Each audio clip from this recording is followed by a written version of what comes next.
after legal shooting. No, this is 7:31 now. It's after legal shooting. Yeah, ones that ever stopped the Amish. So Whitetails and Whiskey, the new logo is on the screen Oh, sweet. for hand drawn by my sister. She hand drew that? Hand drew I was that. kind of wondering where you got that. Yeah. We had the idea and the concept, and then we threw it together. Well, yeah, we did. She threw it together, just like she did with the Tin Cup logo. So, yeah, actually, talking about your sister, give her a little props. I had an idea for my wife last year that me and Ben, a project that we worked on for Christmas, actually bought her a little 20 gauge shotgun, and Ben's sister stenciled everything up on it, and me and Ben wood burned it, and it turned out very nice. oh yeah. Really? Sweet. I haven't seen that. How'd that come out? Awesome. Oh yeah. It turned out sweet. The only part that doesn't look good is my signature, because I have chicken scratch as for handwriting. But Yeah, wrote his own signature on it. It was all good though. But I guess it's my signature, so it's more meaningful. Right? Absolutely. That was Absolutely. the idea. Not computer printed. Right. So. All right, so we're all good actually across all the platforms. So the stream's all good. It looks like everybody can see the Whitetails and Whiskey logo. It's kind of neat actually, kind of putting it on the side there. That's gonna go away after like a minute. When I woke up to that text message of that photo, and I thought you drew it sitting at the bar last night. Jeez, no, I'm not that good at all when it comes to drawing. So we should probably introduce. Yeah, so new guest on the Whitetails and Whiskey podcast tonight. Nate's been here before, obviously. I'm Ben Williams, and then new guest tonight is I'm Jake. Jake. I'm Jake. This isn't it like an AA meeting or something? Well, I was gonna follow. Hi, Jake, give us a little bit about what you do. I was gonna follow with I'm an alcoholic, but I didn't know if we were Well, going to that extreme tonight. We like to have fun. Yep. So I've known Ben my whole life.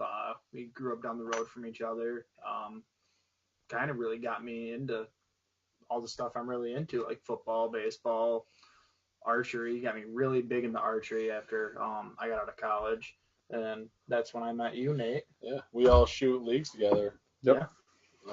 Every Tuesday. Yeah, depends on the year, but usually Tuesdays. Yep. Yeah, winter leagues and Mondays generally. Summer 3D leagues. Yeah, I was gonna say, didn't we normally shoot on Mondays for winter leagues? Mondays or Tuesdays, yeah. A good way to start the week off, you know what I mean? Like, after a long weekend, it's always nice, but if we don't see each other on the weekend, say we're busy working, hunting, it's always nice to meet up on Monday, knowing we're more than likely either going to get together later in that week or spend that weekend together doing something. Yeah. Yeah, it's nice to get together and do something, break up the week, for sure. I have been absent for a very long time. You're a busy guy. You were working like 3 jobs. Those 60, 70 hours a week all summer, just trying to get everything squared away so that way I'd have time for hunting season. Well, hopefully you're dialing it down for hunting season so you can actually hunt instead of working 60 to 80 hours. Yeah, I did dial that down. Yep. It was kind of weird. This was my first week not working 3 jobs. So it's like I got home on Monday with all this free time. And what do you do with it all? Yeah, I didn't know what to do. Like, I kind of just like sat there on the couch for like a solid half hour, 45 minutes. Like, what do I do? Like, yeah, it's always that adjustment period. If I honestly felt unproductive, it's like went outside, played fetch with the dog, and it's like, okay, now what? Yep. Yeah. So the whiskey of tonight, we're gonna actually do a sipper. The last 2 we've done shooters. Yep, we all bird dogs. Yep. Did bird dog, blackberry, bird dog, apple, which are kind of staples. But tonight, because it is season, it's the first episode during season, we are doing smoking tails. It's so professional. Both of you. What's that? It's probably my wife telling me I'm screwing something up. No, she said we look good it looks good on the frame. Gotcha. Perfect. Try to fit 3 guys in this. Yeah, it's a little cramped. The camera's way off here, off to the left, so we can get everybody in. But the mic's working. It sounds like picking everybody up. So wonderful. Hannah gave us a thumbs up, so we must be good. Perfect. She said it didn't go live on Facebook, but it's all right. It must have just been a little behind. Technology's a little slow. So anyways, So, anyways, Smoking Tails Distilleries Sportsman's Reserve, because this is our first uh, show during deer season. So I know we're gonna be talking about a lot of stuff with season, what we've had going on, when we've been out, what we've been out, what we've been seeing, kind of how we've been hunting and how we're gonna go forward. I guess hunting is kind of some of the big topics tonight. So I'll pour my own, and I'll let you boys pour your own for whatever you want. But this is actually my favorite whiskey that Smoking Tails makes. So Yep. The what was that show Pete Cheney was on? Master Distiller. Master Distiller, We have a Master Distiller champion locally. Ontario County, Phelps, New York. Smoking Yep. Tails Distillery. If you're ever going through Phelps, right over on Church Street. Yep. Right off in the main drag. Pretty cool place. It's pretty good pour, actually. Jake, you want me to get yours, or you want to? I'll let you do it. There you go. You know how I like That's it. good. Well, yeah. So, Sportsman's Reserve, first Thank show you. during the 2022 deer season. Thank you, boys, for coming out for the conversation. Thank you Yeah. for having me. Good luck to everybody tuning in. Mm-hmm. Hopefully you get your buck. That is smooth. Like I said, it is my favorite one that Pete does, for sure. Good. That is, I believe that is what we call very, very dangerous. It can be. It is a nice sipper though. You get in from one of them really cold, let's say late November, December hunts, warm you up a little bit. Mm-hmm. I don't know, something, if you really want to warm yourself up, I feel like you got to go like, almost like, what do you want to call it?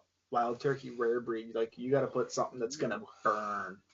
That'll burn. Little Granddad 101. I'm a little more on the lighter side. I mean, you warm up some hard apple cider. Yeah. Sip on that. Mm-hmm. So that is something my old man absolutely loves, is hard apple cider. Little apple cider toddy, huh? Yep. They're good. They're good for sure. Well, the other one that will get you real warm is your homemade hooch. Oh, That one will get you rosy in the cheeks. it cured my Yeah. COVID. It cures COVID. It Wow. cured my COVID. I can't take credit for it. I do make it, but it's my grandfather's recipe. Actually, I don't know if we can say that without getting Basement banned on hooch. Facebook. Basement hooch. Well, We did say the C word. it helped us recover from COVID. Yeah, we'll go with that. It one. aided in recovery. Yeah. It's like hydroxychloroquine. Anyway. I'll have the feds at my house looking for it, but like, maybe he's got the cure. Yeah. Kind of like the horse dewormer. But no, that recipe of Grandpa Billy's, that's definitely stood the test of time, and that's a good one. 100%. Actually, you were saying that at Crafty's before the time last time. Everyone's like, oh, let me know when you crack a couple bottles off the batch. Everybody local kind of knows or has had that at one point or another. Yeah, Grandpa Billy, he was a little bit of a partier, so he knew quite a few people. Yeah, that's fine, man. Absolutely. But anyways, let's what do we got about deer season? Jake, what have you been doing? Getting ready for deer season. You got any nice ones on camera? You've been I'm gonna be completely honest. just been busy? I just set my bow up. I have about 15 arrows through it. I know everything is perfect where I want it, but I haven't even thrown practice broadheads on or real broadheads on to even sight it in. I've just been going. Cameras are out, stands are out. Our buddy Gary helped me get that out one day. Mm-hmm. But I mean, I haven't pulled cards or anything. I don't like really going back there until it's time to hunt. And all my cameras are within 20, 30 yards of every stand. So it's really easy to just grab it on the way out and get data as soon as I get home. Either, making lunch, getting ready to go back out, or Yeah, for sure. some nights I might just take the gator right out after work. Just grab cards real quick. If maybe I'll do that on like a Thursday or a Friday night, so that way I know where I got to be Sunday morning or Saturday morning, Saturday night. Because I mean, I don't know. I guess I'm hung up on the whole hunting October mornings thing. I know you guys touched on it last week, but No, I would agree with that. Unless like this past Monday, I know we had from Sunday evening to Monday we had almost a 20-degree temperature drop. yeah, Something like that. It was a good drop, double drop going like in. a Yep. storm rolling in or something. Well, it's a Trying to hit the hurricane. Front or back, yeah. Yep. Just up from Ian there. Yep. I will say though, I feel like if you're gonna hunt mornings in October, save it till like almost the 22nd if you want to get really consistent about it, because that's when we kind of start to come into that whole pre-rut phase. I mean, Mhm. I killed on Halloween morning. It was what, 7:30. Mhm. I was texting you guys a Yep. picture of an empty arrow rest. Yep. That was your first bow kill, am I First bow wrong? kill. Yep. That Yep. was your First first bow bow. That's kill. awesome. Yep. Thank you. Ben was Ben and my old man came along for the track. Yeah, I had to keep them on pace. I mean, it was a really good blood trail, but they were over themselves excited, as they should be. Well, But yeah. I was able to steer them back on track a little bit. I think. Well, that's something else we could kind of touch on a little bit is being because you're colorblind. I wouldn't say full on colorblind, but deficient. Where a lot of colors. I mean, how really how I guess I'm not. So I guess I feel like that would cause issues with actually trying to track blood with Mhm. the color contrast and with the dark and everything. I don't know. I don't. So it's kind of like when we talked about it this past spring when we were shed hunting. I know with looking at grass, it's kind of hard to pick out. Oh, there's a spot. You're almost looking more for like that lighter reflection and kind of the reflection coming up off the blood. Gotcha. Um, which is it's kind of like what helped me find one of those sheds back. Yeah, you said it was the There. shine. Yeah, it was the shine when you found St. Patrick's other side, right? And it was also the curvature of it because generally tines are more than likely straight. How many truly straight things are there in nature? Yeah. Mhm. Yeah. Or that little Good bend point. of that beam. I mean, yeah, for sure. But But I do want to say though, because I figure I started bow hunting, what would have been my junior or senior year of high school, and you figure that's what 2, 4, 7 years of bow hunting before I took my first year, and I think it was just because I was all wrapped up in the idea of I don't want to shoot a doe as my first one, and I want it to be a nice mature buck. When this year a spike buck got me excited at 23 yards, and I After 7 absolutely years, man, sometimes you just gotta get it done. I wouldn't even say 7 years. I'd say if it's your first season out bow hunting, just who gives a damn what social media is going to say?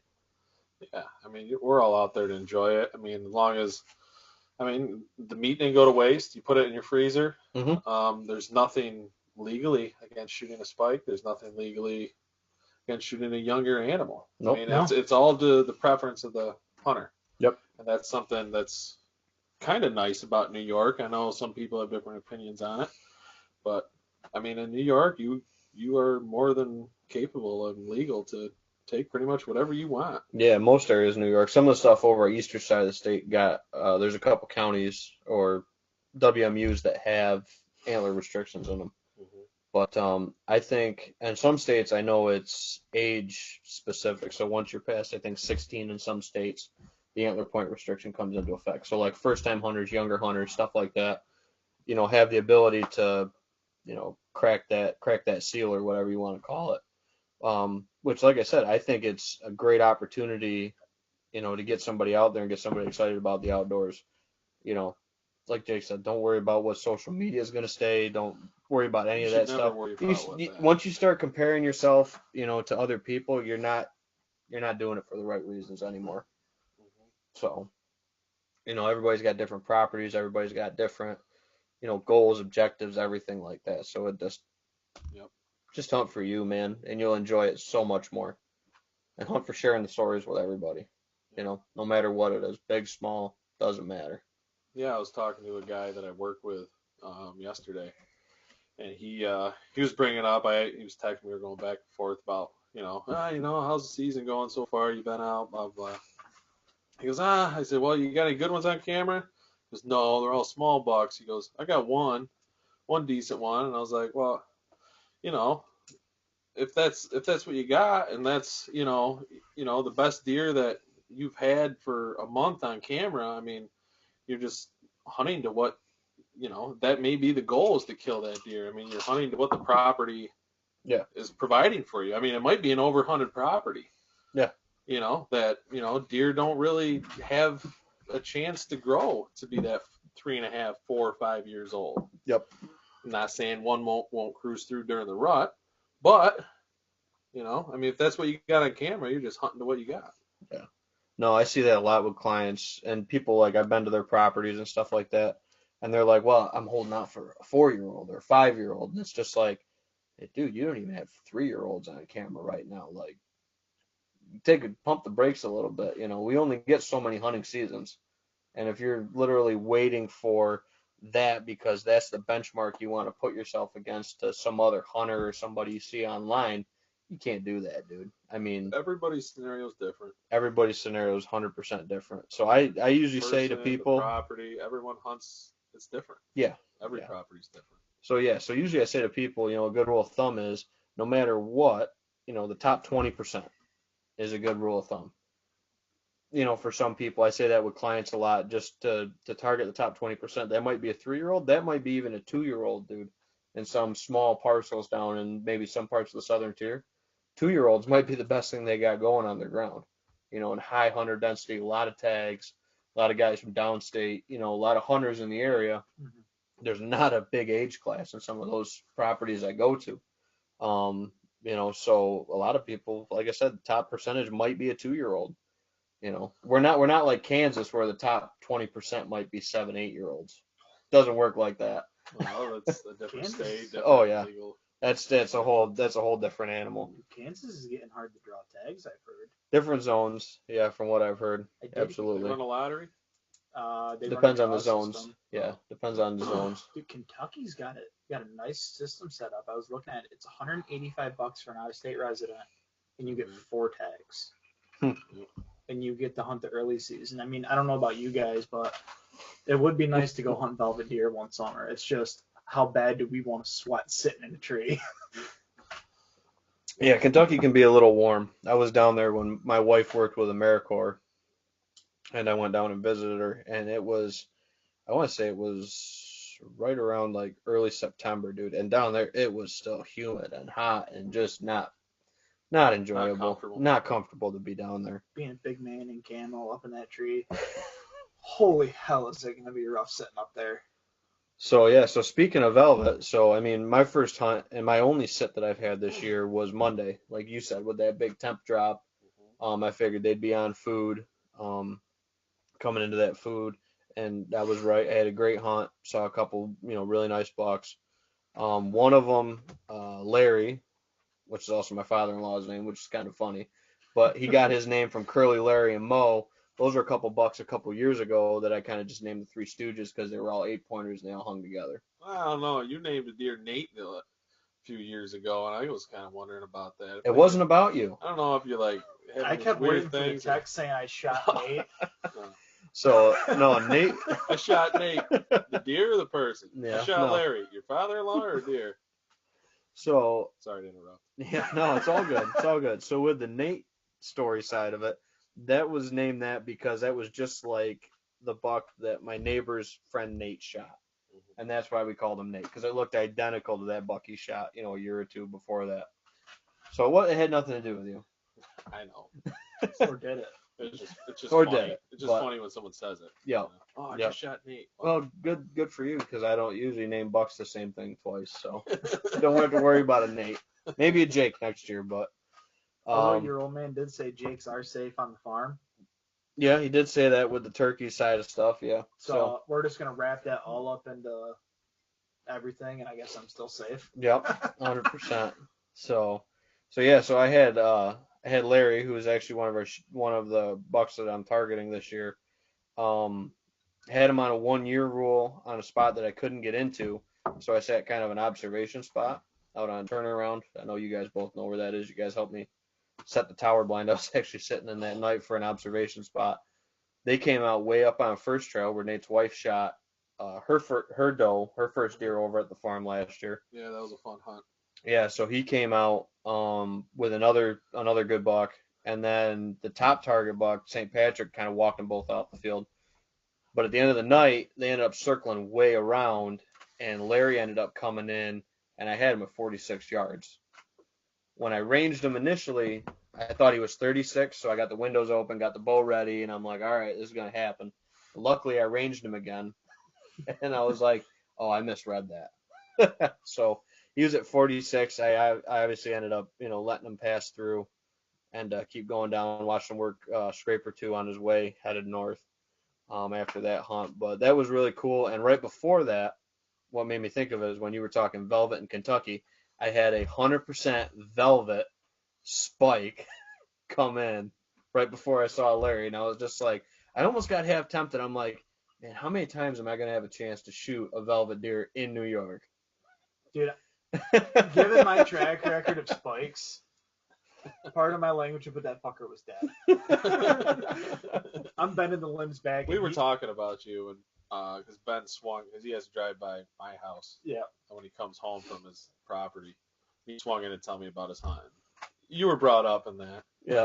Well, I mean, this all really relates back to that absolute monster spike Ben had on camera back when you were living over on Madison. Mm-hmm. The Booner spike. That Booner spike. I have no idea what happened to that deer. He had a picture of that? He had honestly like 11-inch spikes, dude, both sides, and they kind of hooked out. Devil deer. Yeah, probably. I'd say they're probably at least 11's a little bit of an exaggeration. Probably 9, but still no brows, no forks. They're just straight 9-inch spike daggers. Almost like a kudu. Yeah, kind of like a kudu. Are they twirled? They had a little Corkscrew? They had a little bit of a Yeah, kind of bent out, kind of bent back up in. Yeah. Don't know whatever happened to the deer. Maybe that's Larry. I don't know. Tough to say. But yeah, so that was cool seeing Larry, and obviously St. Patrick's my number one. He was way off. He was 200 some yards, 300 yards away. But it was a really good hunt that night. Saw a lot of deer out feeding, and actually something I noticed was the deer were walking through the turnips and going to the winter wheat strips we had planted on our food plots, which I thought was kind of odd. Just because I planted them side by side before, but I've never sat back on like an observation post like that and looked at multiple fields and feedings. Every deer went past turnips or walked right through turnips to go eat in that winter wheat. Don't know why. So I got a question for you guys. Going back to what you just said about a successful first sit, even though it wasn't a kill, it was a good observation. Mm-hmm. How do you define success? Do you define it as a kill, seeing deer, having a close encounter, and not getting either blown at when they make it downwind, or them looking up at you and then paying no mind to you? Like, what do you determine as either a successful hunt, week, season? Well, I would have to say, obviously, every time I go out, I want to see a deer, at least a deer. And I guess something that I struggled with, and I still am struggling with, is just if I could have deer around me and not being picked off. And things that I've altered throughout, I guess, my life of hunting, whether it's trying to set stands up for wind or trying to minimize, the amount of odor that I am putting off, that if a deer does get downwind from me, hopefully it's, that minimal that they don't really pay too much attention to, or my stand just being right out in the open, and as soon as they get out in the field and they're like, huh, that's a big squirrel, I mean, I guess that is what I define as a successful hunt to me, is going out, seeing deer, having deer around me, and them going on about their business without even knowing I'm there. Hunting deer being deer. Hunting deer being deer, not, just not getting picked off. That's always bugged me, and I still struggle with it. I think everybody does to a point. Mm-hmm. I mean, I don't think you can ever beat them 100%, but those times you do, Those little big things. it's very satisfying. Yeah, when you're in and out, you saw good deer movement from the stand. Even maybe it wasn't a shot you didn't opportunity, bump like them you going said. in, you didn't bump them going out. They were around you while you were in, and they didn't bug you. Yep, 100%. That is I would say that is something that is very satisfying to me when I'm out. Yeah, I'd say that's good, being a successful hunter and being a successful, on the woodsman side of things, to be able to outsmart that deer and use the terrain, the wind, the stand location, everything like that, your approach, your exit, all to your advantage. Because really, woodsmanship kills deer consistently, and Yeah. that's not something that you can go learn in a seminar, learn in a class. It's time in the woods, man. It's time in the woods, and there's stuff that you can pick up that'll help with that. Being patient. Yep. And I guess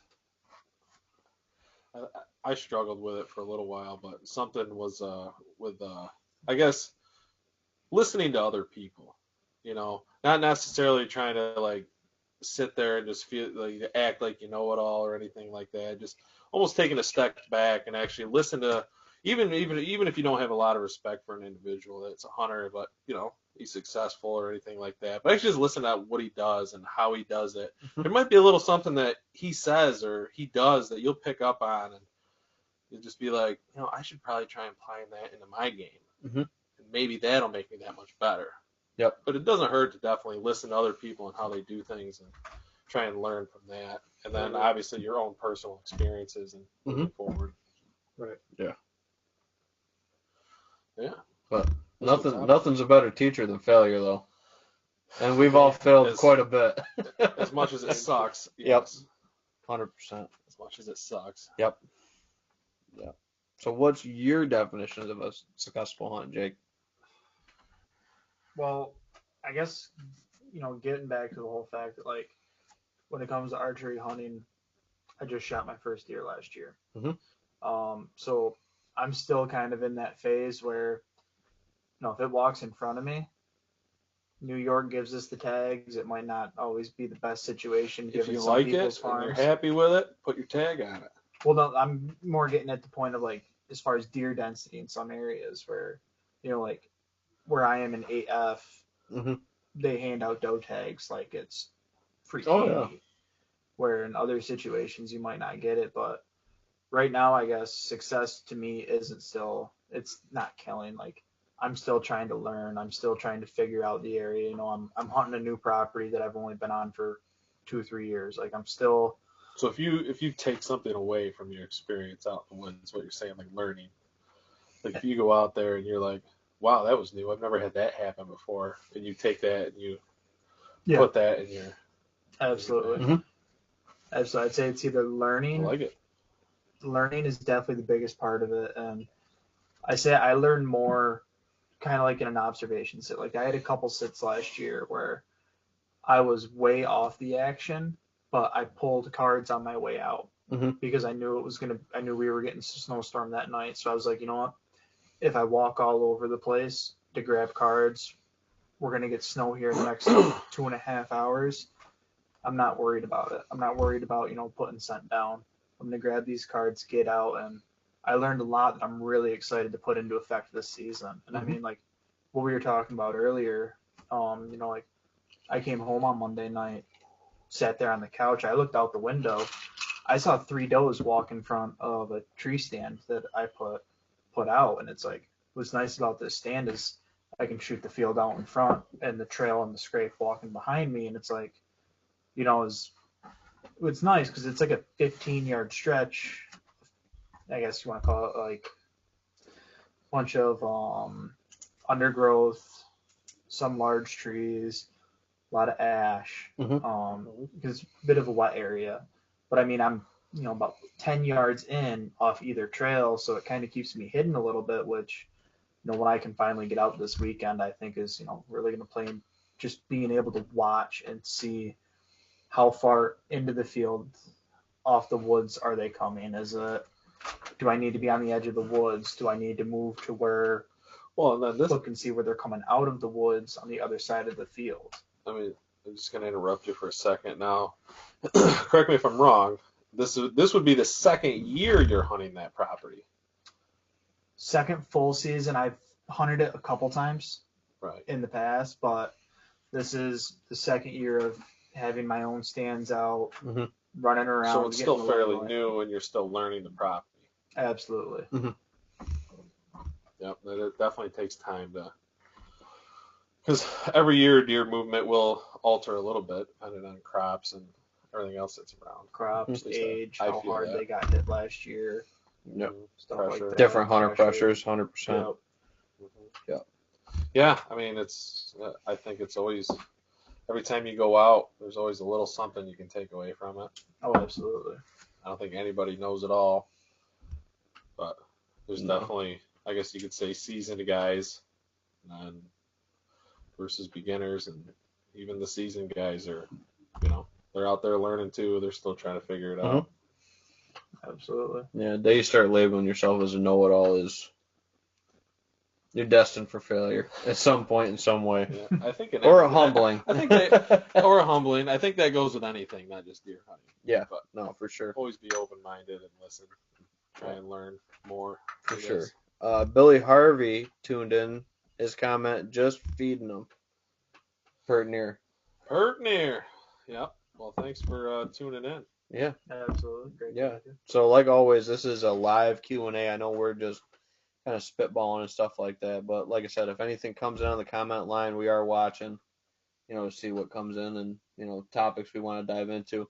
I know our main number one fan is on the road right now, coming up through Ohio and Pennsylvania. Got to give Derek a shout out. He's coming up through Pennsylvania and Ohio right now.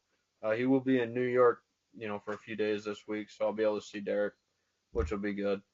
But he's our main commenter. He's almost like our moderator on the YouTube side of it. And then I guess what's that? His hunt go good? Got a little cut short. I mean, he was back up in the mountains. He was on elk, just couldn't get good shots. He had some family stuff come up. He had to cut it short. Yep. It happens. Yep. Unfortunately. Yeah, but it's super tough going back in. I mean, I know guys that are complaining how hard it is going in with an outfitter on horses, and he's going in backpacking in miles, and then 4 days up in the mountains, and then coming back into town where he's got cell service. Oh boy, the guy lives a life.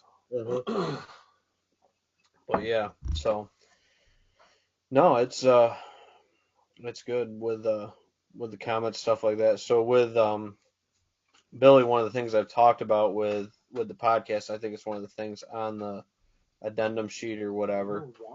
Yep. So Billy and me have been talking a little bit, and this sounds like it'll be available over on the Pert Near website. We're gonna have a whole separate channel for just the Whitetails and Whiskey podcast on the Pert Near website. To help kind of just grow the whole community together. So people that are checking into Pert Near will check into, all the stuff with Whitetails and Whiskeys. People checking into Whitetails and Whiskeys might get turned on to the Pert Near stuff, et cetera, et cetera. Yep, for sure. I mean, we're all New York guys, Yeah, we're all out there trying to get it done in New York. Mm-hmm. So we're all a team. We're all out there trying to support each other. And love it. I mean, we're not quitting our jobs to start podcasting or nothing like that, right? I wish I could. Yeah, this is pretty fun. I mean, sitting here just, sipping on some beer and whiskey and talking about deer and what we're doing. I mean, at one point it might get to that, but for right now. That's the dream. Yeah. Yeah, we'll keep dreaming for now. But we'll keep dreaming. It is fun. It is fun to come here and. Yeah, breaks up the week nice, middle of the week. Talk with some friends and talk about something we're very passionate about. Yep, 100%. Not just the drinking, talk about deer. Yeah. Oh, wait. Yeah, sorry, Jake. Oh, that's stupid. I figured I had to correct it. Yeah, all good. But yeah. So I know the comment time. Oh, waiting on you, Ben. Ball's in your court. Yeah, so it's my fault, technically, that the episodes haven't gotten over to him yet. I got to share them to his Google Drive or something. He sent me a whole how to do this. Ben's a busy guy. Yeah. So I'm working on it. Working on it, Billy. Come on, get it over there. I'm working on it. I know we got a couple episodes. We got to slow release them. We can't just dump the whole 5 episodes on them at once. I mean, we got to slow release it. I mean, when we go full time, we're gonna have to record leading up to seasons, so that way we don't got to do this, in the middle of the rut. Yep. Well, hopefully there's a Wednesday here and there that we gonna be live from the skinning shed. Yeah, we'll be live from the deer shed and or live on a blood trail. Live on the field, yeah. Who knows? Yeah, we could do that. No, I can link it up on the phone, and as long as we got okay cell service, might be a little grainy. But as long as you don't mind some swearing, depending on which way, happy swearing or negative swearing. It might go either way. I'm just saying right now, I'm not calling the shot. I'm not calling my shot whatsoever. So Yeah. Well, first doe that walks in front of me either this weekend or at some point next week, Hey, man, it's getting it. yeah, you got the tag. Let it eat. dude, Let I it eat. had Just eat the freezer. I had the tallest, not necessarily like biggest body wise, but tallest doe I've ever had walk in front of me on that hunt on Monday too. And she came through, I think it was like 28 yards. I almost shot her just because of how ridiculously tall she was. She was a good 8 to 10 inches taller than the other big mature doe she was with. Oh wow. Yeah. She's all about them legs. Yeah, all about them legs. Long legs. Supermodel. Supermodel legs on that doe. So We but call them she's Cadillacs. yeah, Cadillac does. But no, it was weird to look at. I mean, they were coming in, and I could tell there was two mature does and two fawns. The two fawns were with that really tall doe, and she wasn't big body wise, but obviously she's got twins, so she's I don't know if they were still nursing or whatnot, but she's obviously a lot tighter and a lot not as big a body as the other doe.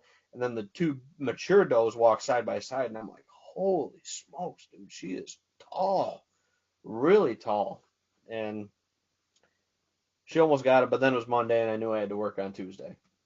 You just gotta let the assailant eat. Yeah, I know. I wanted to try that new broadhead out, Yeah. but Then there's always the work factor after. there's the work There's factor. always the work factor. Yep. There's a lot of work after you shoot a deer. There's a process behind it. Mm-hmm. That's why it's called processing. How mad is my boss I'm in the gonna be process. when I call him tomorrow? Yep. Yeah. Or there's that. There's that. Yeah. Everyone's job situation is different for sure. Yeah, but lovely with this new contract update, I get a sick day, which is brand new. You get a bonus. I get an additional bonus sick day. Sick day. A sick day. I chew. Buck fever. Oh, God, so- don't you hate it? Well, yeah. Yeah. Billy says try breeding them and then you will know. Yeah, I got no kids. Nate's got the kid right now. Jake's got no kids that he knows about. Wait, breeding. Wait, Billy, what's getting bred? Because I don't know if I like the sound of where that's I think going. he's talking about with the busyness. Oh, okay. Yeah, just wanted to put that out there. Yeah, I got busy last year. We're well aware of that. I got a little boy, my little boy Owen. Mhm. He's I will say he's doing good. He's seeing the growing. Snap stories. He's a cute little booger. I mean, I'm still in awe that. Oh, dude, he's getting huge. Yeah, I'm still in awe by the whole thing. I still can't believe I'm a dad. Obviously, I don't know. It's a whole different feeling. People always told me building up to it, like, oh, you just wait till you have kids. It's a whole different feeling. And I was like, yeah. Yep. I tell you what, they're not kidding. It really changes your perspective on things for sure. Seeing how I don't know how infatuated you are with Owen. I could only imagine if you had had a daughter, you would by far become the softest man I know. Well, it's not too late. I am a sensitive guy. I am You are very sensitive. That is what we love about you, though, Nate. Yeah. Billy commented back in, breeding your women, Nate. Yeah, breeding them. But I did some breeding. Yeah. Paying for it now. Yeah. In the best way possible. Yeah, paying for it now with your time off during deer season, so you can pick your days you can hunt. Wow. Yeah. No. Yeah. I guess to touch on that a little bit, it is nice to get those what New York does for you with the paid family leave. Mhm. I'm lucky enough to have a supporting wife in what I do. Yeah.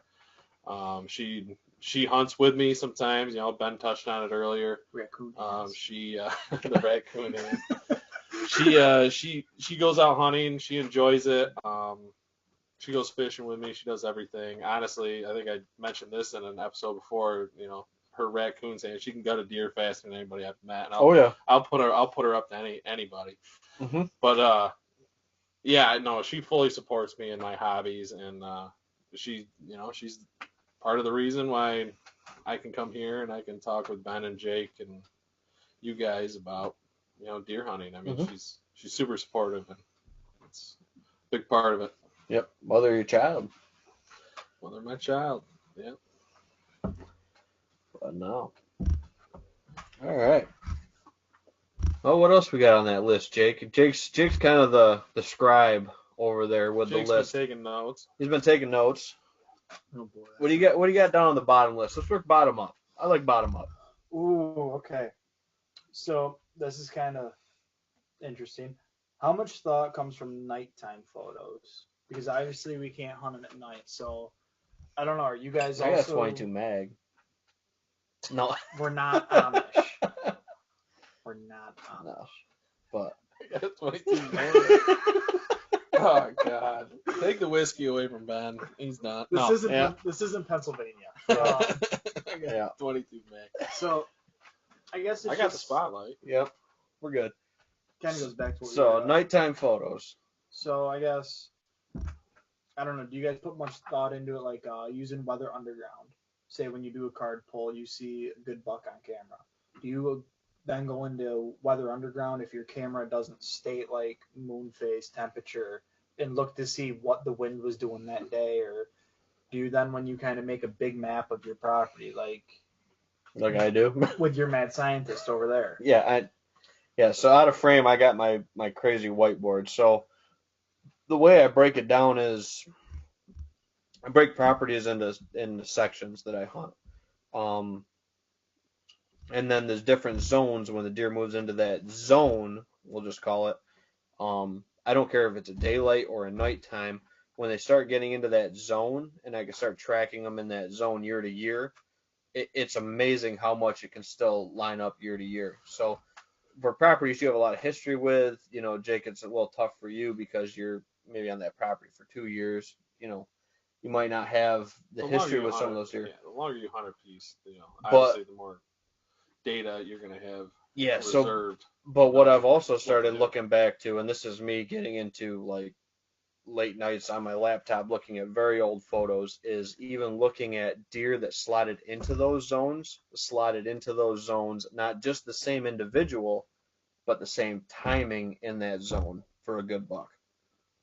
For whatever reason. Not necessarily the same buck. Not the same buck. I'm saying in the same zone, particularly getting closer to that late October, November timeframe, slotting into that zone. So I'm thinking those first estrus does and those doe groups are keying that kind of off in those spots. That's why some people say, November 3rd is their day or whatever. Well, maybe that's because they've killed 2 bucks there on that same property they've hunted for 20 years. I think that looking at that historical data is huge, when it comes to that. But result of the nighttime photos, it depends. If it's 1 or 2 o'clock in the morning, that deer might be, 2-3 properties over, during daylight. It's tough to say. But case in point with that buck I had the other night, just for an example, Larry, I saw him 300 plus yards away, and within an hour and 20 minutes, he was closed that distance, got around me, and was in front of me. So, they can go a long way really quick. Yeah. But I think they say a season can change in 5 seconds. Oh, 100%. But I think that definitely is a good thing to start logging and looking at that information to see when you had good deer moving in. Or maybe it's historically looking at, like Jake said, that nighttime photo. Maybe your property starts attracting those deer the second week of October. Let's say you start getting better bucks on camera or a better age class of buck. They don't summer on you. Yeah, it's not a summer deer. Let's break it down one more step. What is attracting them deer? It could be cover, could be food, could be lack of pressure. That time of year. Yeah. Could just be passing through. It could be just passing through. I mean, that's always a possibility. There's some deer that I got pictures of this summer that haven't come back around that I've got hard antler pictures of yet. So, I mean, I might have had, like Jake said, 1 or 2 pictures in passing through in the summer. I still haven't had a picture during hard antler yet. And then other ones have kind of stayed right through. It depends on the buck. They're all superly individual with it. Now, you guys kind of believers in, different bucks have different aggressiveness. You will have a shy buck who, let's say, doesn't want to fight. He's just a lover. He's not a fighter. As soon as a fight breaks out or someone squares up to him, he buggers. So Yep. therefore, during the rut, that guy's probably going to leave your property if he's hanging around, Mhm. especially if you have a little more aggressive deer on the Yep. property, right? Yep. Yeah, that's kind of what I was thinking. And then going back to so you're saying, depending on the time of the year. Mhm. So let's go like a lot of your 1 year data from what I see, it seems to be during our rut. Mhm. That let's say last week of October to the third week of November. Mhm. That stretch seems to be a lot of your data. Mhm. So what is attracting those deer to go through that point has got to be the does. Scrapes in the area, maybe Mhm. a common scrape that they're used to growing up through their life, that they go up and they check and they, Mhm. So turning, I guess, the conversation a little bit to killing does early. Because there's this theory that I've heard my whole life. Kill your does early. First 2 weeks, first 3 weeks. Get your does, get your meat in your freezer, and then worry about your buck. Yep. So if you're going back to this 1 year data, because not every doe goes into cycle at the same time. So it's not like a week span, every single doe in New York is hot. Yep. No, each doe has different things. So let's say that doe that brought that buck onto that field Mhm. that you have your 1 year data on, you shot her first week of October. Yep. Is that spot still going to be hot? It will, if you have other does that are in the same cycle. Yep. So does that lead more to the theory that you should actually save shooting your does until, let's say, late season? So the rule that I use on my property doesn't work for everybody. Is I think it's a pretty good broad brushstroke. What I don't like to see is people setting a number goal. I gotta shoot 5 does. I don't kind of like seeing that because then you're always chasing that. You almost end up that almost ends up being your goal for the season rather than the buck you're after. The way we typically kind of do it is if you have a doe group, a specific doe group of 5 or more individuals, and that's does and fawns. Like that doe group that came out that was 4, that's why I didn't take a doe out of it. There was 2 mature does, 2 fawns. I didn't take a doe out of that group because it wasn't our 5 or more. If it was 5 or more, I'd have triggered one of them. Yeah, and you don't care what time of year. The only time I don't do that, last week of October, first 10 days of November. Gun season, late season, 5 or more So in a specific group, I'd trigger one. So you're Tags. saying pre-rut, Mhm. you will kill those doe. Yep. If it's in a group of 5 or more. Yep. But what if you kill the one that's bringing your shooter out on your 1 year plot? So, and this is something that might be wives' tale. I don't know. This is just how my brain processes it. Is when a group of females. I think there was a Modern Family episode on this where Phil Dunphy freaked out, where he was like, where all of his kids and his wife were all getting on the same cycle, and they were all getting emotional at the same time, and he's like, "Oh my God, I've heard about this. It's happening." So, with that doe group of being 5 or more, those does all trickle toward that same cycle. Right, they're all probably going to be within a month of each other, let's say. So I would think even closer than that. I mean, I'm not going out there and looking at ovulation cycles, but because I'm seeing fawns born later in the year. I'm seeing very small deer at the beginning of bow season. Yep. I'm seeing that look like yearlings to me that look like they were born maybe a few months before. Yep. That one. I mean, do you think weather has anything to do with possibly their cycle? I think it's definitely a yearly. I think it's different doe groups in different sections, and with the way that I've observed it, different doe groups in different sections peak at different times. And that's why, like you said, looking into that 1 year data, I have a lot of stuff late October, early November. A lot of data points, but a lot of site observations on stand. I'm putting a lot of seat time in during that time. Oh yeah. With my stand location, so a lot of that. Crazy not to. Yeah. So a lot of exactly. So a lot of that is stand observations. Might not have been a year I was targeting that buck, that I'm using that data, or it's a lot of time where they're on their feet cruising during that time too. So that's why I get them on a lot of different cameras and a lot of different locations, I think. But what I like to look at is like breaking it down, like I said, in those zones, is you'll have a doe group and they get very, especially when you can have some isolated food sources. It might be an oak flat, it might be the corner of a cover crop field, it might be some late dropping apples. I mean, you'll have doe groups start to sit on those food sources, and they won't be moving more than 100, 150 yards to that food source out of their bed at night. So when they're on that food source, they're very killable.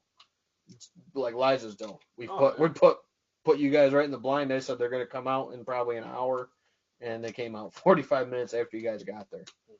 We had unpressured food. Those doe groups, they'll slot right in. They'll be right on it. And then, looking at that with the doe groups in specific spots on a farm, you'll be able to target them back going forward. And I think, like I said, I think those does, and this is just my human brain trying to think like a deer, think like a human, think like whatever, trying to put it all together. I think they're going to cycle up together in that group. And that group is still going to stay fairly close to that zone on a piece of property. So what you're kind of getting at, I guess to simplify it for me, would be is that you're saying if you have a doe group, that doe group is probably related. Yeah, let's just say three does, 2 fawns. Yeah. Yep. 3 does, 2 fawns. They're probably all, got some kind of connection in their gene pool, and that's why they're sticking together because they've been together their whole lives. Yep. Right. So what you're saying is that by them being somewhat related to each other, that their cycles are going to be somewhat the same. Yep. So therefore, if you take one out of that group, going back to the 1 year rule, one of those other 4 are going to cycle in roughly the same, and then that will also bring your 1 year rule to a buck possibly coming around that zone to try and check a scrape or go downwind of a bedding area and try picking. Because he did it last year. Yep. If we're talking mature deer, he did it last year. He bred her last year. He's gonna go check it out again. Oh yeah. If you only got lucky one time a year, where would you go on that day? Here's my question. So if you got, I think I explained it just fine. Well, I think we did. What are you saying, Jake? Sorry. If let's say that doe looks like every other of the 400 does that are within a square mile, there's not something definitive that defines her. You just, how does she's coming back to the same doe every year? The buck? Yeah. How do I smell? know? Each individual's got their own scent. That's true, but I mean, how do you know that? Well, and does are gonna have their specific home areas. Right. I mean, it's been shown with GPS collar surveys that they have a very, very small defined home range. Right. So once they settle on, like I said, that food source that they're keying in on, unless there's other competition, they're going to settle on that food source. And that's like I was saying earlier in the conversation, where I'm not only starting to look at specific bucks on a 1 year rule, I'm looking at a specific zone or spot on a 1 year rule. Like George. George was 4th straight year that day, mature buck. Not him that day. You're breaking up your whole property as a whole into zones. You're talking, all right, the northeast zone, the southeast zone, Chicago, blah blah blah. Yep, you got it. Like the hood. Yep. Yeah, break them up in different hoods. I'm gonna go sit on D Street tonight. Yep. Lyle Ave. Yeah. You got it. Yeah. So, and that's like I said, that's how I got George, and he was walking a buck off of a doe that I saw them chasing. Not him specifically, but I saw this 6-pointer chasing a doe around down below me. Next thing I know, up out of the bottom, here comes George walking that small 6-point off, and he walked him a little bit too far. Well, and I guess I think a little bit, from what I've seen in the past, is usually the buck right behind the doe is not the more mature buck. It's usually not the breeder. It's usually not the buck that ends up breeding. Usually the one, maybe second, third buck coming through, Oh yeah. It's almost like farther back in the line of them following that trail. They're almost waiting for that doe to kind of get hung up or wore out, and then they're going to move in and push them all off, and they're going to take care of business. Mhm. So, I mean, if you're in the stand and you see, the first buck that comes through chasing a hot doe, if he's not, something you're interested in, definitely I would wait, don't get antsy, and Right. Right. So pull we the trigger on him. had a comment come in on the Facebook side. Apparently, my mom and dad are watching.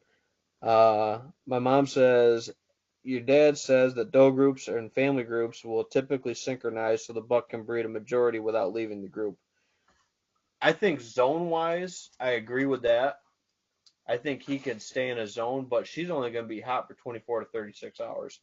And it's been shown that a majority of bucks only breed 2 does to 2.5, 3 does a year, each buck.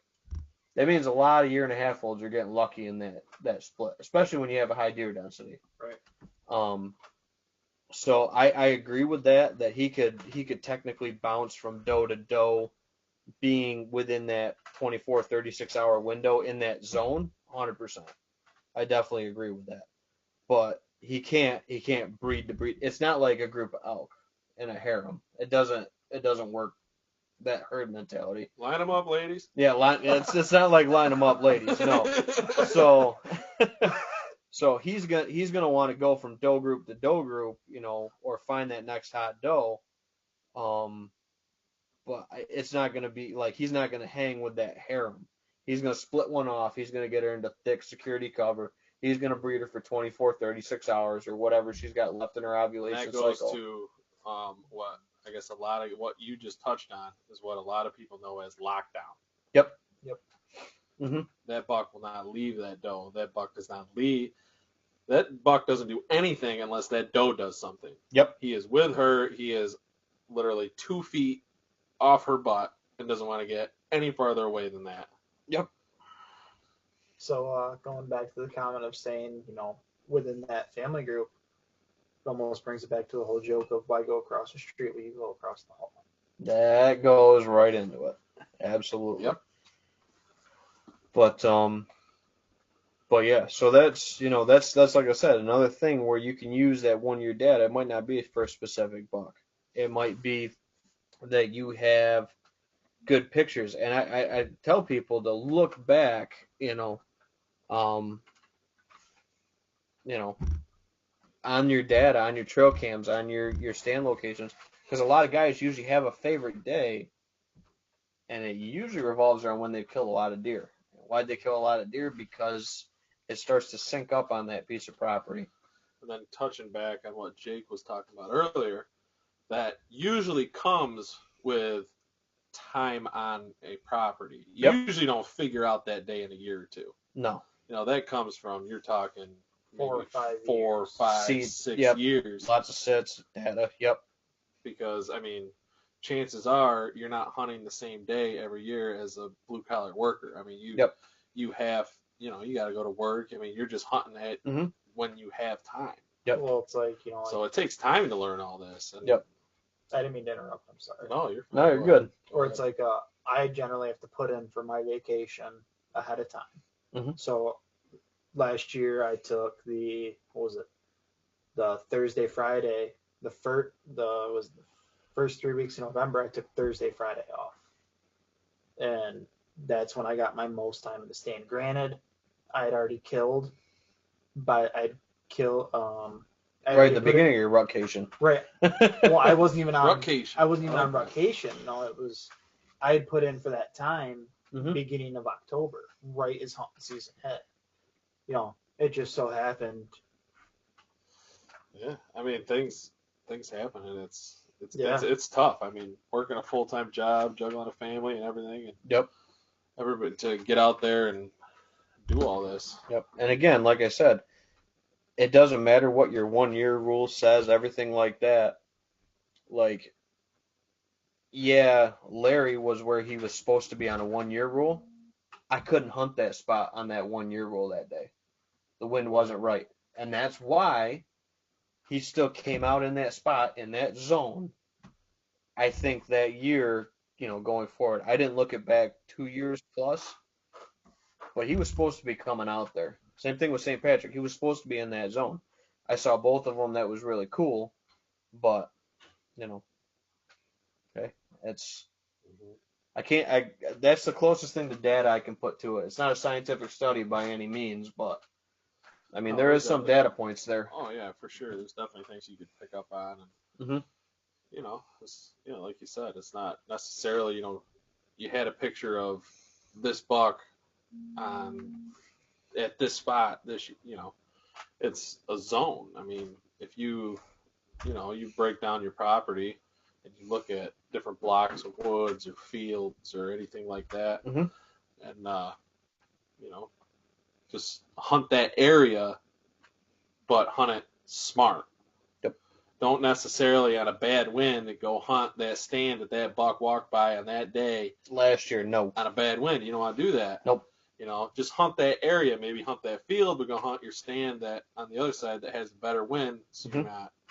Yeah, maybe it's different access. Maybe it's different, a different stand in that zone, that you hunt. But yeah, I think year to year data is important, but you can't lean on it 100%. No. But shows yours for a minute. Jake went to use the restroom. I got to use the restroom, so it's all neat. Holy, yeah. So, what do we got going on here? You got anybody chiming in? My wife chimed in. That was nice of her. Nate did breathe as well, improving stuff. Justin Austin. Yeah, so I guess to touch on it a little bit, what I'm doing now, minus trying to, I guess, adapt to fatherhood and trying to get on a regular schedule for work. I did pull some cameras, and I had a buck that I had consistently going, I'm guessing, from food to bed. It was like 3 days in a row, and I went out there and I set up, and my closest spot, it was within 60 yards of where I was getting the pictures of him. Unfortunately, I did not see him or have any encounters with him, but and then going back to the weather thing with the Sunday to Monday temperature drop, that Sunday before the big weather change, that Sunday evening, he was daylight at 6 o'clock. And if I was actually out in my stand Sunday evening, Yep. instead of messing around with projects at the house or whatever I was doing, I probably would have at least laid eyes on him, if not had a shot at him, depending on where he came up through the woods. So I guess the early season pattern, I guess, is probably the first experience I've actually ever had with actually patterning a buck like multiple days in a row, like basically doing the same thing where you saw him actually walking from or to somewhere and then actually walking back on the same trail within probably 24 to 32 hours, Yep. of him going and coming back. Yep. What he was going to, what he was leaving, I'm assuming food to bed, but he was he might have been just cruising a scrape line he has, because I got pictures of him hitting the scrape, rubbing his antlers all in the trees and stuff. I showed Ben some of the pictures of it, and it was kind of cool. I was a little excited because I've never actually had a deer patterned like that, I guess, in early season, because I hear guys talk, oh, this deer's out on this food plot. I never had anything like that. And this was the first, I guess, small, pattern that I had, and I was really excited. I got out there, it didn't work out for me, but it was kind of cool to see. And then also it actually, proved the point that those whether before a big weather change or after a big weather change, that will get them deer up and moving. Oh, 100%. Because most of the pictures were evening or night pictures until Sunday to Monday. Yeah, till it hit that backside of that front where it was really on the bottom of that drop. Because 6 p.m. Sunday, he was at that scrape. And then I walked into my stand at 6:30 Monday morning. He already went back through at 6:05 when I pulled the cards on my way out. So I missed him by a half hour, but I wouldn't have been able to shoot him, obviously, because it was still pretty dark at 6:05. Yeah. But 22 mag in a spotlight. I was within 25 minutes of him. Yep. Luckily, he came through a little earlier. I didn't bump him or anything, but Mhm. yeah, I don't know. It was kind of a little cool experience for me to actually have a little pattern of a deer. I've never actually, Yeah. I've never had that. Yeah. So I've only had the one baby 10 with the multiple day pattern. That was, I think it was like 6 out of 10 days that he was on that. But what I noticed about that pattern was when I had his picture during daylight, he was below 50 degrees during daylight. Temperature. Temperature. He's cold-blooded. So that's again, working on where that drop was. And if you probably look back at it specifically, it was probably during the fronts over that 6 to 10 day period because we had a little volatile temperature that year. Yeah. Would you like one? Thank Sure. you, good sir. So that's the only buck I've ever had on pattern other than like a 1 year rule. Whereas like a day to day and then turn it around and hunt them.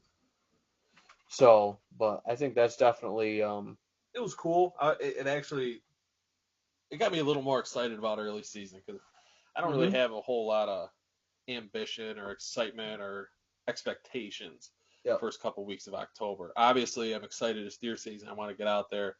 Sometimes I'll just go out there and sit and see what happens because you never know just because I want to be out there. Yep. But to actually go out there, pull the card, and actually have a little bit of that data within a 3-day period of a buck going back and forth, I was like, wow, I could actually possibly make it work this early. You know, it was exciting. Yep. No, and that's where stuff like cell cams I think is killing a lot of deer now. I thought you were going to try and open that from the bottom. No. I think that's where a lot of cell cams are starting to kill a lot of deer now with some of that stuff. Because if you could pick up on that like day 2, maybe day 3, you were in there.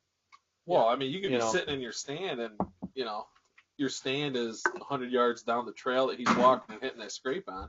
Yep. You're sitting in your stand and going, a little buzz goes off in your pocket. You look at it. Holy shit, he's 100 yards away. Mm-hmm.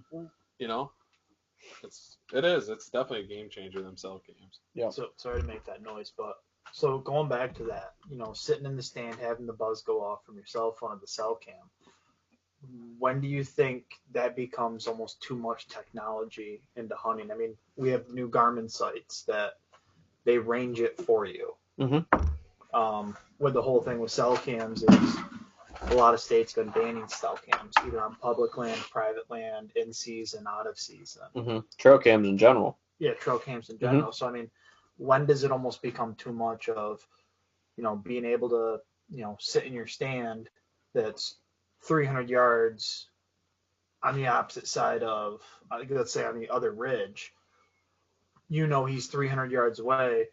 That ridge is only, Get down and make 70. a move. Yeah, but when does that become almost too much?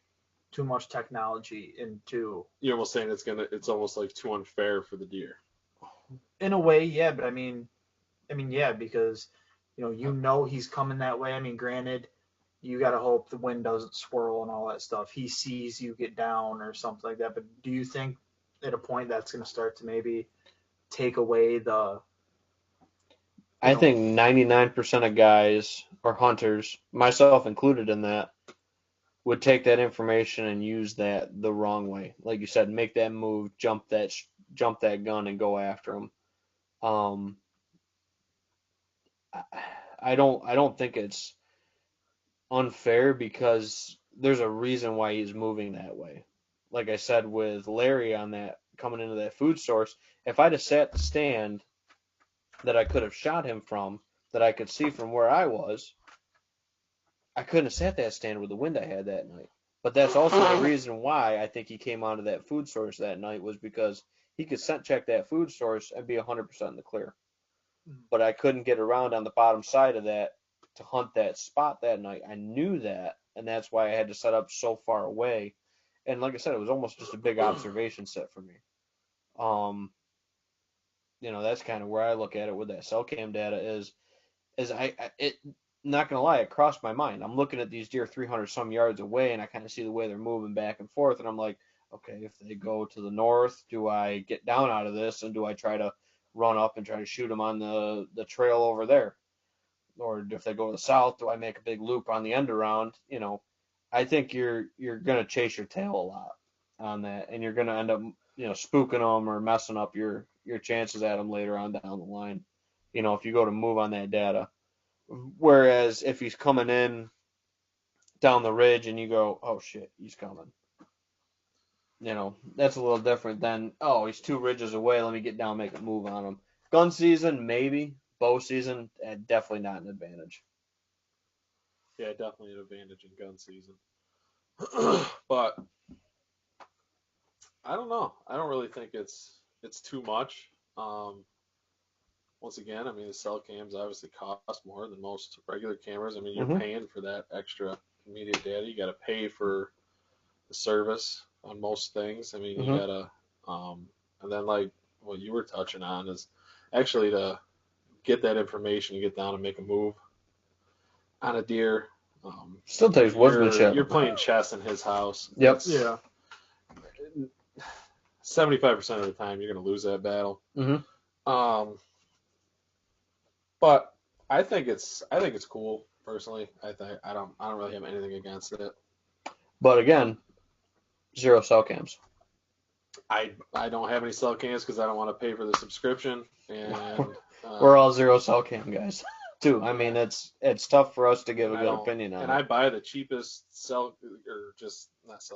cheapest cameras I can get because I've bought $150 cameras and I bought $40 cameras, and those $150 cameras die within a year, just like the $40 cameras.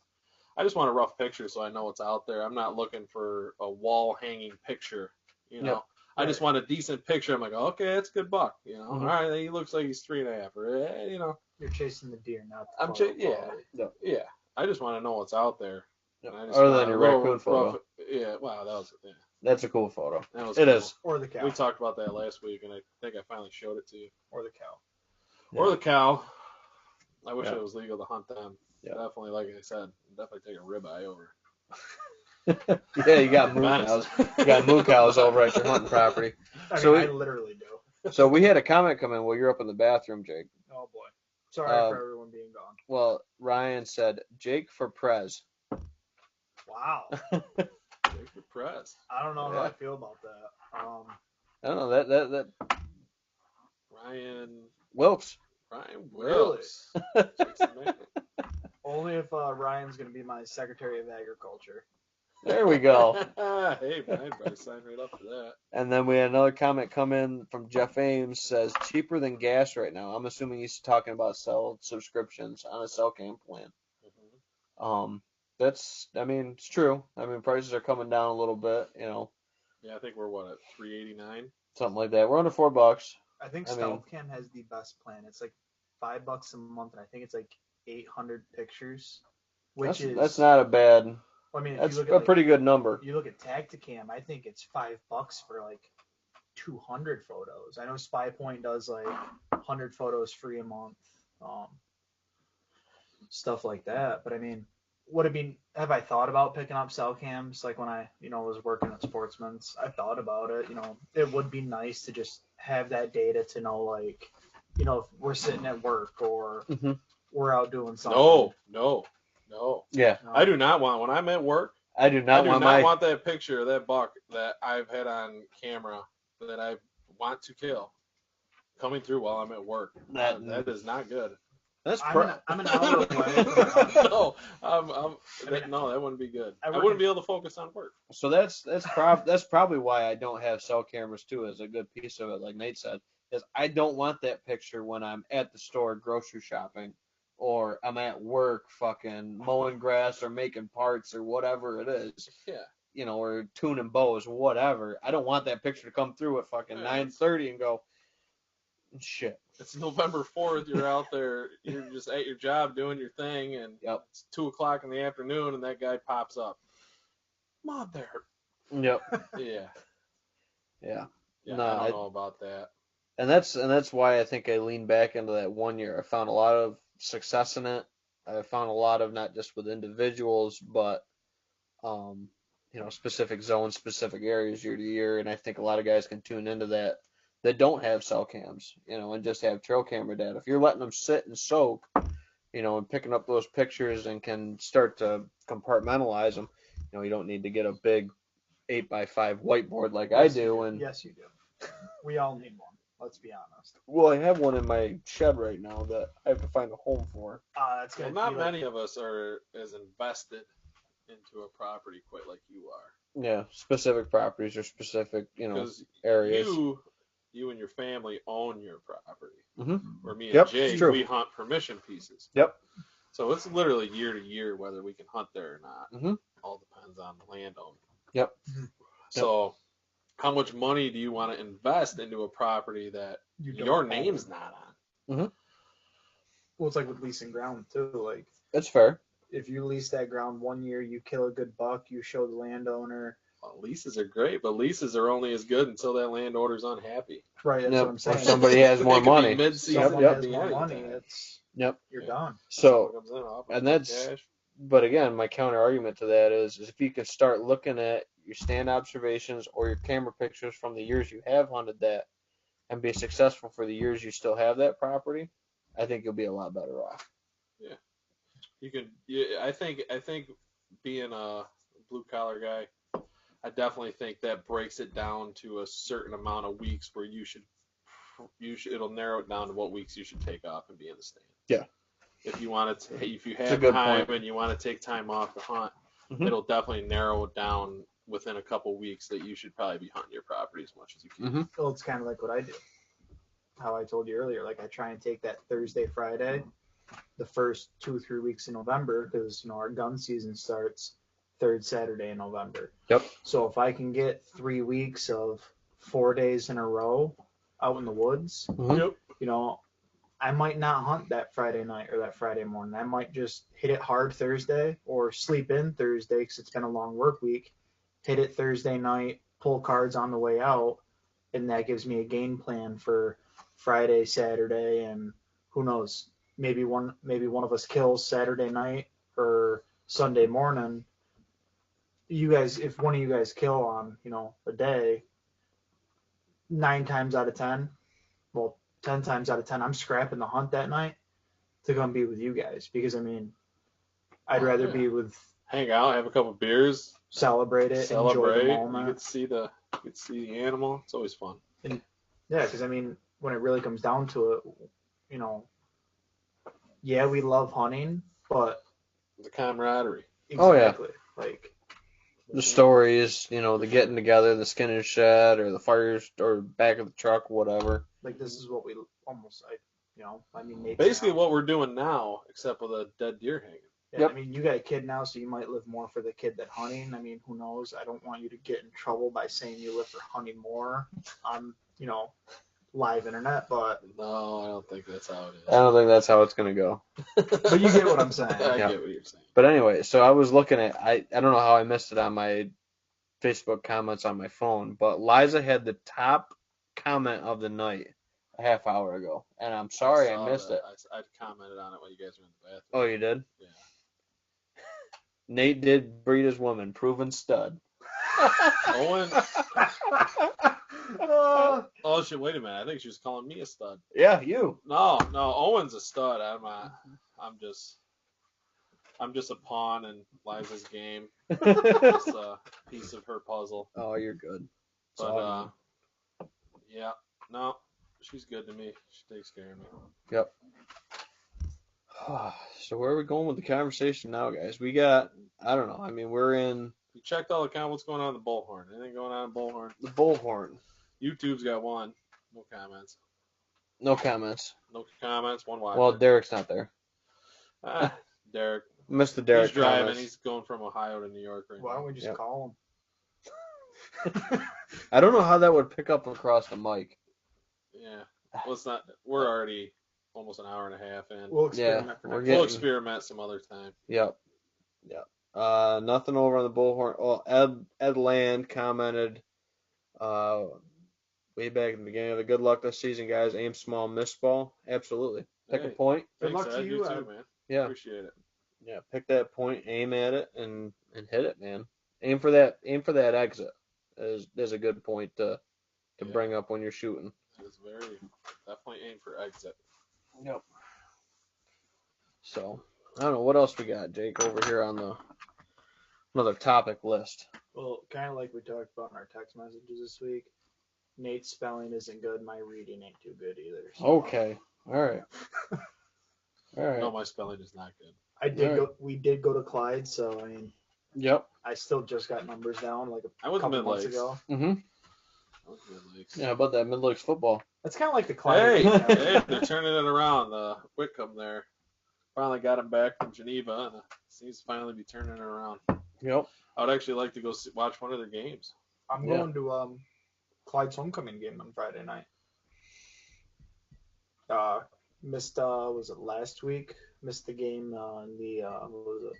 Kind of like There's was a it cola dedication. yeah, the dedication game. No, Coach Yep. Cola. Yep. And I know Mid Lakes is, I think, this weekend at Hobart. Yep, Is their they're getting homecoming. their field all redone. They got a bunch of heavy equipment out there, Mm-hmm. Ripping it out. so a lot of their home games are at Hobart, I believe. Good Yeah. times. Good Been on the road. times. Well, you went there. My wife just works there. But no, I mean, What about that survey? So what is going on with that survey? so the bow hunter survey, that's something that I forget how many hunters it is. I think it's a couple 10,000. It's a bow hunter log survey. You can request the survey form to send in your data, and it's basically just observing, like I said, just logging data for the state for what you see, what you harvest, how many deer you're seeing. Um, I'm doing it. This is my first year officially doing it through the state survey system. I have a lot of years of trail cam and tree stand data that I could apply to it, but this is my first year actually filling out the bow hunter survey through the state, and I believe you can get online on the DC website and request one of the forms for it.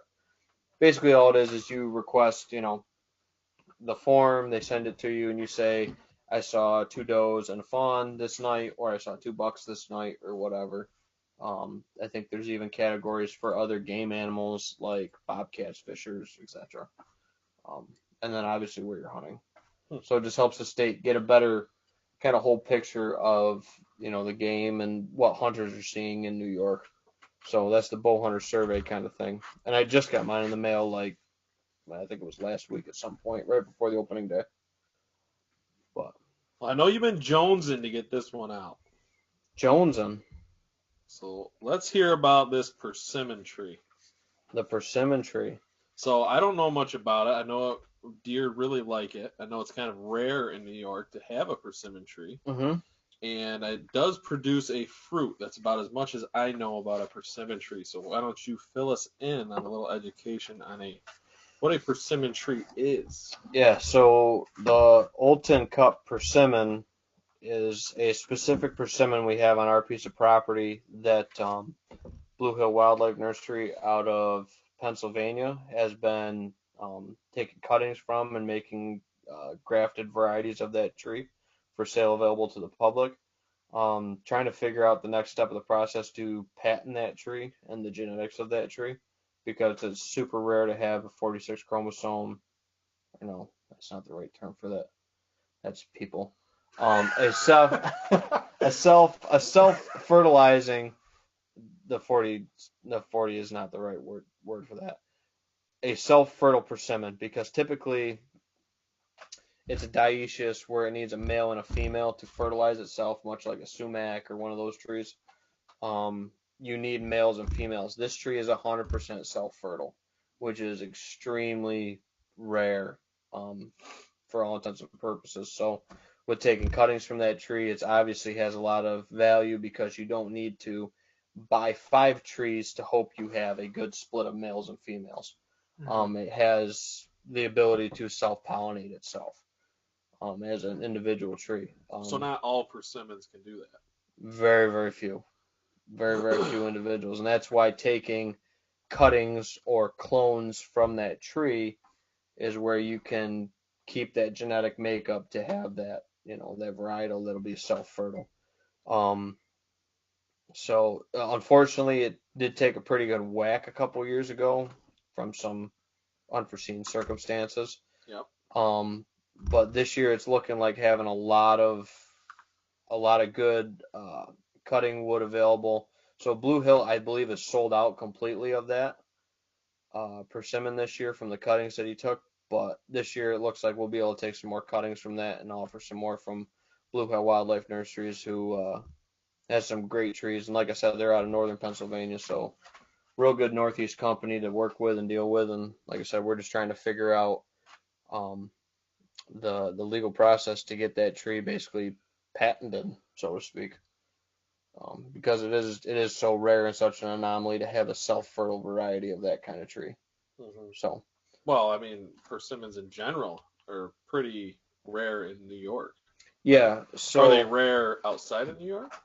no, they're more of a southern tree, and we're kind of blessed here in the Finger Lakes where we have more of a temperate zone. Um, our property is pretty temperate, but we do get those extreme temperatures down, -0 degrees Fahrenheit and stuff like that, where you know, some areas don't. But I wouldn't say it's probably going to grow in the Adirondacks, but I would say, within a grow zone or two, you'd probably be able to grow this, tree successfully. Um, we are a little temperate here in the Finger Lakes, but you get over toward, obviously get up around the Adirondacks, Catskills, stuff like that. You might have some grow zone issues with that tree, but um, I hope people try to plant it there because I would love to see it be successful there and be one that is, very cold tolerant and hardy of these northern grow zones, as a whole. It's a But pretty big tree now. yeah, that one's definitely a mature tree. I've never done like a core sample to see how old it is, but it's been there, as long as we've owned the property. So it's definitely one that I enjoy eating the fruit off of it. My wife Hannah, she absolutely hates it. She says it's absolutely terrible. Safe to say that tree's as old as we are. Older, yeah, I would say it's definitely older than any of us are. But I think they kind of taste like an orange creamsicle. Honestly, once they've kind of frozen. That persimmon hangs super late into October, November. I've even seen fruit hanging on that tree depending on that year into January. So a super late dropper, cyclitic dropper, really good, consistent food source, maybe along a line of movement or on the edge of a food plot, something like that. Could be a great addition for someone's property. So, Awesome. Speaking of food and old tin cup, I was looking at trail camera photos the other day, and must say the old tin cup food plot is looking mighty nice. all right, your dad did buy some of my seed this year. I forget, dude. I moved so much seed this year. I did not Yeah. expect it to blow up It as is- as well as it did. Well, I think I know the little bit you gave me that I just kind of threw out in front of some of my stands and some Mhm. corners and stuff. Or what was Pertinier say? Feed them, Feeding them. feeding them up, or feeding them too. Yeah, and or breed them. yeah, Or or breeding breeding them too. No, but yeah, I mean everything seemed to germinate pretty nice. Just some nice turnips in there, some nice clovers all popping. And where that food plot is where that poor spike buck met his demise. So That wasn't behind your house? Nope. But you killed them back there. You shot them over on your. over on my parents' property. Nice. So that was actually like something else was really special was The one they just bought in sodas. mhm. That's where you shot him?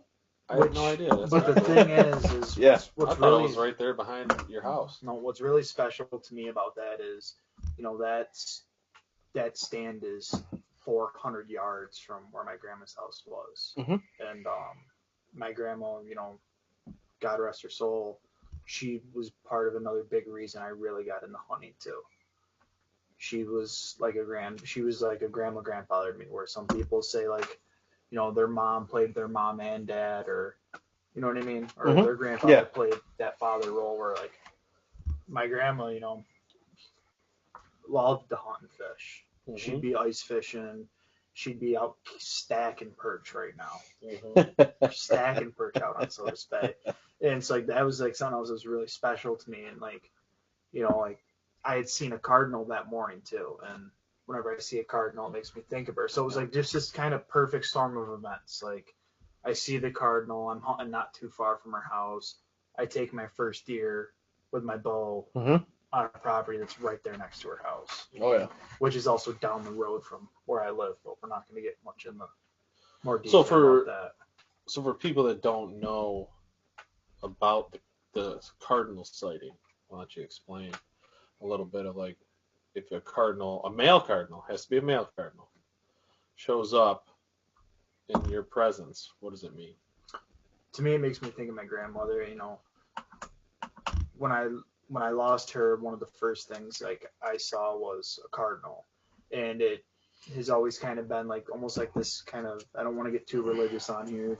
Don't want anyone getting You're bent out fine. of shape, You're but it's fine. like every time I've been hunting and I've seen a cardinal, I've thought of her, and then I've seen deer, not Well, a necessarily cardinal killed deer. is a symbol of a past loved one, you know, Almost being in your reincarnation presence. kind of form, Right. kind of It's thing. supposed Yep. to, that's the superstitious part of it. Yep. And But yeah. it's just So it is always that is something that I think of too. And if I'm ever out hunting or just out doing anything, working in the yard, I see a bright red cardinal. I mean, it's like, I wonder who that is. Yep. Yep. You know, just kind of acknowledge it. I Yeah. do. Yeah. I would agree There's with that. spiritual connection to it. For sure. 100%. and I think the spiritual connection even hunting too. You know, it almost kind of brings it back to like where we began, like as a species too. Mhm. So it's almost kind of weird how this is all You're come getting full depth. circle. Yep, getting deep. Circle. Holy. Getting deep. Bring out the pipe. I mean, no, we don't do that. Yeah. That's some peace pipe. But No, but boys, I do got to work in the morning. I still got to, Oh, we're right on button. 9 o'clock. I still Yeah, got I a think, 45-minute drive home. I think it's probably a good time to wrap it up anyway. That is a good one. That is a good one. So, do we do quick bird dog for the road? No, Nope, not tonight. All right, that's fine. That's all good. All good. But yeah, Any last thing from Bullhorn, YouTube, Facebook? no, been Oh, kind yeah. of quiet tonight. We've been rolling right along with the I'll see it again conversation on with YouTube. everybody. Yeah, Yeah, it was good. been pretty good. I think it was another good episode. Mhm. I hope. I'm hoping we get more people listening so they can chime in and Yeah. start teaching me. Yeah, Me we're a little something. I want to learn too. Yeah, I want to learn. I want to hear what people got questions You about, know, I everything mean, like I that. don't want to, I hope no one's feeling shy about, chiming in on any other thoughts about anything. It's Mhm. definitely an open to hearing about anything. Yeah, it's an open forum. It's a live Q&A, What man. you This think. is I wanna, Excuse me. but, I want to see how you do things. How are you successful in your situations? Yep. I mean, chime in and let us know. Yep, I'm curious. 100%. So, Hopefully next week we're someone's getting lucky and got a deer on the ground. All right, Start Jake, we got to do a season off. cheers. Ah, shit. Just a little Sorry. bit, just so you got a little bit Oh, you. on the sign off. Let me get a little bit more than that. Come Just on. for the sign off. Don't do me that dirty. I know it's a dirty blonde, but I know you got a little ride ahead of you, so. all right. So, Whitetails and Whiskey, episode 5. Thank you, boys, for coming out. Thank everyone for tuning into this. thank you for having us. It was a pleasure. We will catch you all next time down here at the bar. See you later. And we're off live. We got it. That was a hell of an episode.